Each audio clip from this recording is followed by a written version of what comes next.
Imagine it is 1994. The workday ends at 6. You leave the office, and the office stays at the office. There is no inbox following you into the car, no group chat lighting up at dinner, no quiet expectation that you will respond to something, anything, before you fall asleep. For most of human history, this was simply called being off work. Today, that boundary has almost disappeared. Somewhere between the rise of the smartphone, the spread of workplace messaging apps, and the cultural shift toward the always-on economy, a profound transformation took place. Availability stopped being a service we occasionally offered. It became the default condition of modern life. And almost no one noticed the cost. But the cost is real, and it is enormous. When BlackBerry popularized push email in the early 2000s, executives celebrated it as a productivity miracle. Workers could now respond from anywhere. What few realized was that anywhere would quickly become everywhere, and everywhere would eventually become always. By the late 2000s and 10s, workplace researchers were documenting a strange new pattern. People were not only exhausted by work itself, they were exhausted by the anticipation of work, the mental tab left open. Even when nothing is happening, part of you is waiting for the message, the request, the small vibration that might pull you back in. The writer Linda Stone popularized a phrase for this state: continuous partial attention.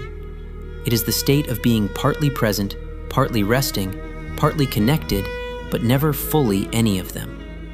And here is where the story turns, because the damage of constant availability is not loud.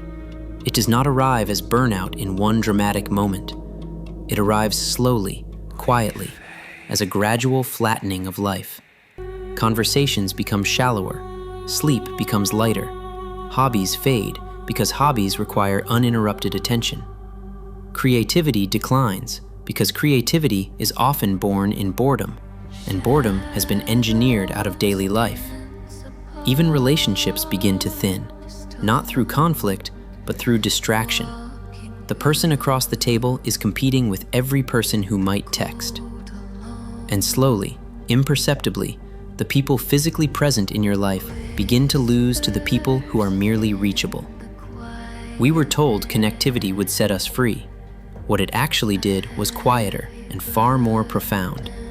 It transformed the individual into a small business, open 24 hours, staffed by one exhausted employee, with no closing time and no relief. The tragedy is not that we are reachable. The tragedy is that we forgot we were ever allowed not to be.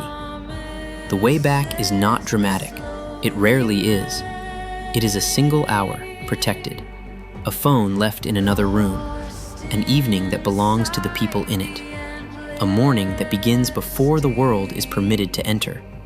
Small acts, nearly invisible from the outside, but together they restore something the modern world quietly took, a life that belongs to the person living it.